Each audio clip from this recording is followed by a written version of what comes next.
અમદાવાદ મહાનગરપાલિકામાં કેવી પોલમપોલ ચાલે છે તેનું ઉદાહરણ અહીંયા જોવા મળ્યું છે કાંકરિયા વિસ્તારમાં. વર્ષ 2005માં કલેક્ટર કચેરીએ કાંકરિયા પાસે આવેલી 6,500 ચોરસ મીટર જમીન મહાનગરપાલિકાના બગીચો બનાવવા માટે ફળવાઈ હતી. જો કે મહાનગરપાલિકાએ બગીચો બનાવવાના બદલે આ જગ્યાએ પે એન્ડ પાર્ક બનાવી દીધું. અખબારી અહેવાલ અનુસાર હાલ ખાનગી કોન્ટ્રાક્ટર અહીં લક્ઝરી બસો પાસેથી પાર્કિંગ ચાર્જ વસૂલે છે. છેલ્લા 1 વર્ષથી આ કામગીરી ચાલી રહી છે. કલેક્ટર કચેરીએ હેતુફેર થવાથી મહાનગરપાલિકા સામે ગાંધીનગરમાં મહેસૂલ વિભાગમાં કેસ કર્યો છે અને આ જગ્યા પરત કરવા માટેની માંગણી કરાઈ છે. કલેક્ટર કચેરીની રજૂઆત છે કે અમદાવાદ મહાનગરપાલિકાએ શરત ભંગ કરી આ જગ્યાનો ઉપયોગ આર્થિક પ્રવૃત્તિ માટે કર્યો છે. 23 જાન્યુઆરીએ આ મામલે સુનાવણી થઈ હતી, પરંતુ મહાનગરપાલિકા તરફથી કોઈ હાજર ન રહેતા કાર્યવાહી આગળ થઈ શકી ન હતી.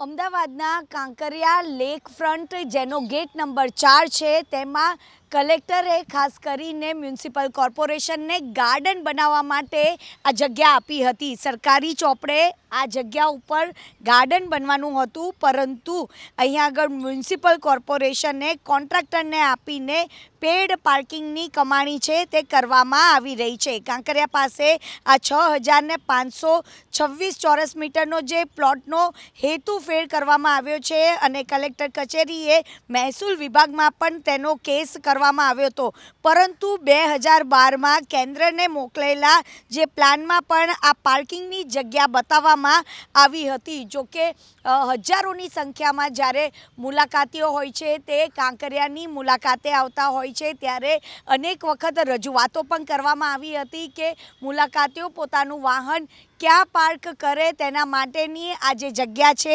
તે ફાળવવામાં આવી હતી. જોકે 2005માં કલેક્ટર કચેરીએ આ કાંકરિયા પાસે આવેલી આ જે જગ્યા ઉપર ગાર્ડન બનાવવા માટે ફાળવણી કરવામાં આવી હતી, પરંતુ મ્યુનિસિપલ કોર્પોરેશને ગાર્ડન બનાવવાની જગ્યાએ પેડ પાર્કિંગ બનાવી દીધું, જેથી કરીને જેટલા પણ મુલાકાતીઓ આવે કે તે પોતાનું વાહન પાર્ક કરી શકે તેના માટે જે પૈસા છે તે વસૂલવામાં આવે છે. સાથે જ અહીંયા આગળ જે લક્ઝરી હોય છે તેનું પણ જે 1 કલાકનું જે ભાડું હોય છે તે 150 રૂપિયા વસૂલવામાં આવે છે અને આખો દિવસનું જે ભાડું છે તે 700 રૂપિયાનું વસૂલ કરવામાં આવે છે. એટલે કે કોન્ટ્રાક્ટરો પેડ પાર્કિંગથી અત્યારે કમાણી કરી રહ્યા છે. જોકે મ્યુનિસિપલ કોર્પોરેશને આ જગ્યાએ આર્થિક પ્રવૃત્તિ માટે કર્યું છે, ત્યારે કાંકરિયા લેકફ્રન્ટ ડેવલપમેન્ટ વિભાગ દ્વારા પણ જે ગેટ નંબર 4માં પાર્કિંગની કોઈ વ્યવસ્થા ન હોવાના કારણે આ જે પ્લોટનો જે ઉપયોગ છે